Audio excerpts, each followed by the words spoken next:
Welcome to the For Peds' Sake podcast, a Nicholas Children's Hospital podcast that is all about putting children at the heart of healthcare.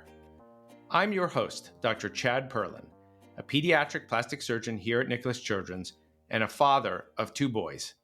Today we're addressing a very important and sensitive topic: how to talk to children about grief. And to our listeners, you hear I'm already emotional. And I'm going to try to get through this. We had this on the podcast schedule for months.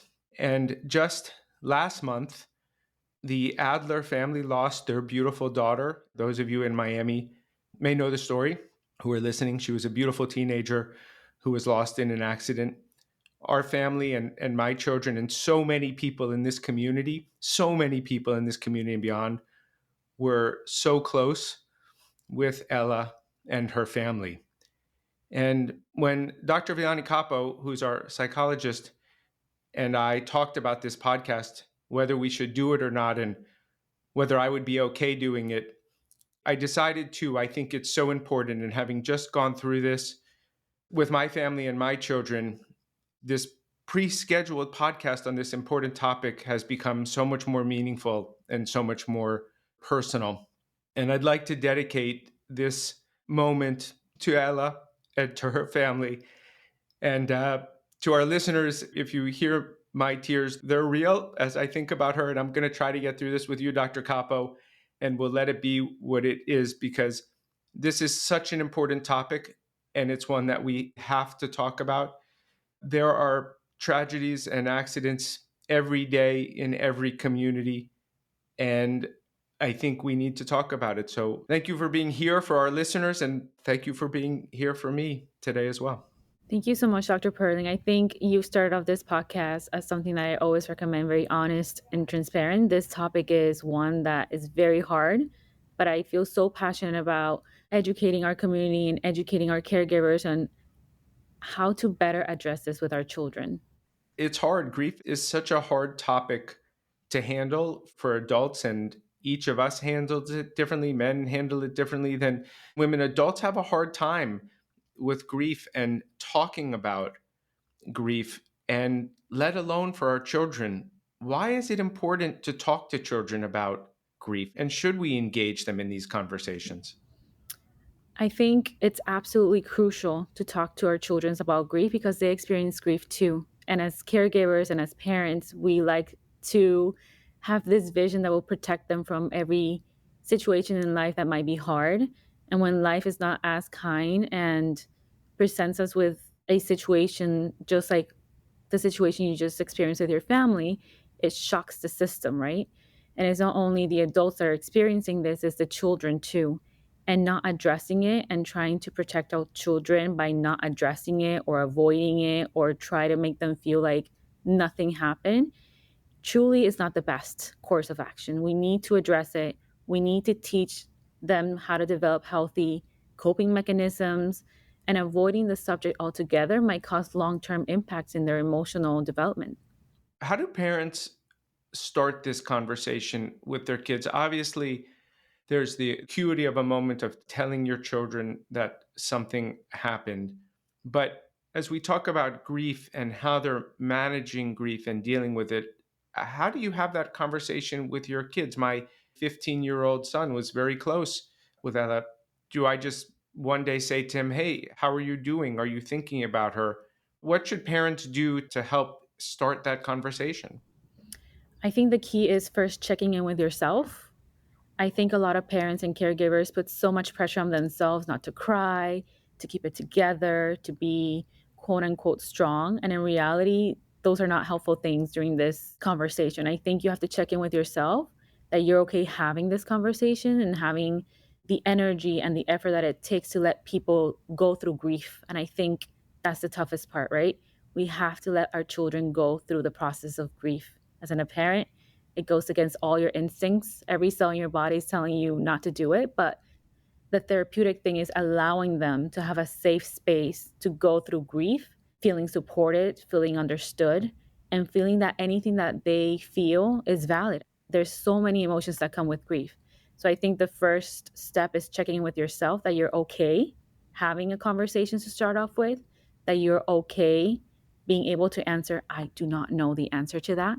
There's a lot of spiritual and philosophical questions that come up, especially with the older children. So being okay instilling your value system with your children during those conversations. So that's step one. Step two is doing it in a safe space. You know your children best. So if it's at home, in the family room, surrounded by your pets, if it's at the beach on a walk, it has to be a safe space where they can feel, they can experience those emotions. And then the most important thing is not to lie and not to sugarcoat things for children. Because again, it goes back to that need of us trying to protect them, but we don't protect them by sugarcoating things or lying. I know a lot of parents might say, oh, grandpa was sick and he just went to sleep. That is something we recommend against. We need to be able to feel that we can have the conversation and say, grandpa was sick, he passed away, he died. And that means that we're not going to physically see him anymore. And it's heartbreaking. And it's okay if you cry. It's okay that you're expressing and you're allowing your children to see that it's okay to be vulnerable. And that is part of it. You need to be vulnerable. You need to be okay being vulnerable in front of your children. I think that is really true. And letting our kids see us process is really important. It lets them know it's okay. It's okay to be sad, to feel the loss, and to grieve. I often hear people say that kids grieve differently than adults. Tell us a little bit about that and how kids go through this process so parents can understand.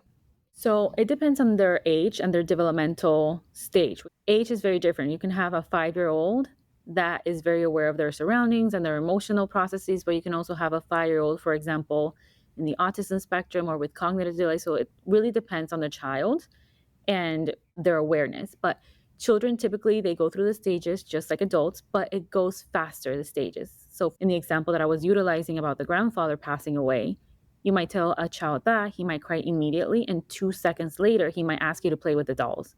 And I have parents coming to me and saying, are they okay? I don't think he understood, or I think, is he a sociopath because he didn't like process the emotions? And I always tell parents, it just goes in bursts of time and the time goes quickly. So they will be happy 1 minute, they might be irritable the next, they might cry. And I think one of the toughest parts, to be honest, in working with families that are grieving and they have younger children is the children asking again and again what happened, because children under the age of 10 don't really have that abstract thinking of what permanence is in regards to death. They truly don't understand it. They might view it as a video game that you die and then the character just pops back up, right? So for the adults, it's the hardest because you have to repeat yourself again and again. And for the child, is what they need and is what should be done. But I think for us, it's the hardest part. What are some of the signs that a child, maybe it's a sibling, maybe it's a friend, might be struggling with grief and having a tough time processing what happened? There are many, many signs, and they vary, and they include changes in behavior, such as withdrawal, aggression, regression to earlier developmental stages. We have kiddos that all of a sudden want to be fed or have nighttime accidents in regards to urine control and bladder control. They might have difficulty concentrating in school or even going to school. Their interest in different activities changes. Maybe they love to go to the beach and all of a sudden they're like, I don't enjoy that anymore. Or that's something I did with grandpa, for example, and they don't want to do it anymore.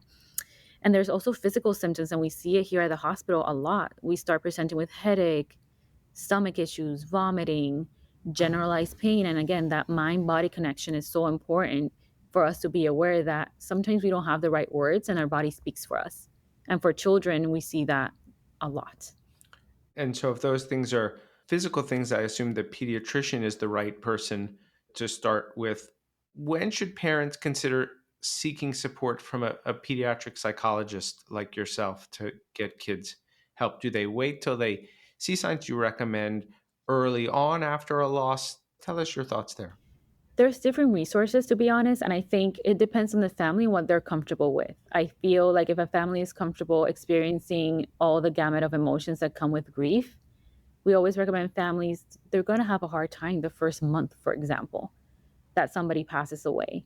Some families want to be proactive, and there's different centers like the bereavement center that you can go and be around other people that have lost and are grieving. But for pediatric psychologists, we usually, when they come see me, it's when this changes in behaviors and sleep and appetite and social functioning becomes an impairment, and their school is being affected, their bodies are being affected. So whenever the caregiver, they're the experts in their children. Whenever they know something is wrong, they're more than welcome to reach out even to your pediatrician, and they might have a list of providers in the community that specialize in this topic, or you can reach out to your nearest like children's hospital and seek support. I'll again share personally my gratitude to you and your team, and in particular your colleague, Sarah Vera Cornell, who was there to help my family and my kids through this tough time in our life. What role do rituals and memorials play in helping children with grief? I know we hear sometimes families are concerned about, will this re-trigger emotions or set the child back or things like that. Talk to us about these milestone events in the grieving process for a family. So, when we talk about rituals and memorials, it can be so therapeutic for not only the children, but the family as a unit. This is where your culture, your spirituality, your family values come into play. And they're very important because it allows the process to be experienced in a way that can provide them with the opportunity to experience what they need to experience, but at the same time, experience happy pockets. Like, for example, I do a lot of memory boxes with the little ones and even with the older ones. And it's a box where different family members can write letters or experiences with their loved one that has passed away, their favorite colors, maybe like a photograph, their favorite song. And it just allows people to celebrate the person, to remember them, because just because someone passes away doesn't mean that our connection with them is gone. On the contrary, it can keep on going, but it just in a different way. And children being able to learn that not just because you don't see something doesn't mean it goes away. It's so therapeutic. And as a family, it allows you to have those moments when you have conversations. You connect with your children. And I always tell people, don't allow grief to separate you. It can be something that can unify you and allow for those communications to just flourish. What are other specific strategies or activities that parents can use to support there's kids through grief? There's so many tools out there. I love a good book, a movie. I think movies are excellent. There's so many movies right now for children that touch upon this subject. And if you don't find the right words, I always tell parents, like, let's pick a movie together that talks about the subject. Watch it first. Maybe it goes with your family values and things like that. And allow these things and the books, the movies, songs, allow that to be a tool to open the door for conversations or even just to experience. You don't even have to have a conversation. Maybe just cry together, laugh together, remember together. These tools are so important to connect people in this experience that's universal, unfortunately. It's a universal experience that children are going to go through. Some children have to go through it earlier than others, and it's very sad and it's heartbreaking. But again, it's an opportunity that we have as adults to teach them how to navigate it and how to live life connected still with these people that have passed on. Any final advice for parents and caregivers on supporting a grieving child? Be compassionate and be kind, not only to those that are grieving around you, but to yourself. I think parents put so much pressure on themselves to be perfect or say the right thing or do the right thing. And in these processes, nothing and everything goes at the same time. Be transparent. Allow yourself to experience the emotions with your children. Don't try to hide that from your children. Make sure that you provide yourself a space to grieve yourself, but also to allow other people to help you with it. Tap into your village, into your community, find your resources, ask for help. But again, at the end of the day, it's just about being kind not only to others, that comes so naturally, but to yourself. Marina, Dr. Villani-Capo, thank you so much for being here today. As I said in the beginning, this had been something that we had scheduled as an important topic months and months ago, and it's so much more meaningful to so many of us now who have gone through this, and of course, all our families in the South Florida community who have experienced grief, whether it's the loss of a child or a sibling or a parent for the child. It doesn't matter. Grief is real. And though the few minutes of advice you gave in this conversation are so important, I think the key message we want our families to take away from this is that help is available and resources are there. And your team and our psychology team is there for any family in this community that needs help. Please reach out to your pediatrician, to your clergy, and others. And it does make a difference. And the support provided by not just community and well wishers, but by professionals like yourself makes a tremendous difference. So thank you. Thank you, doctor, for being so honest. And I think this is impactful. I normally end the podcast with my signature high energy sign off, talking about how to find us. Not going to do that today. Instead, I'll give one shout out to Ella and to her family and all who love them so much, and to all our families across this community who are going through similar situations, whether it was a direct relative or a loved one, someone you were close with, and whether it happened recently or far away, it doesn't matter. Huge love and hugs to all. Thank you for listening, and just know that Nicholas Children's is always here for your child and your family. Thanks again, everybody.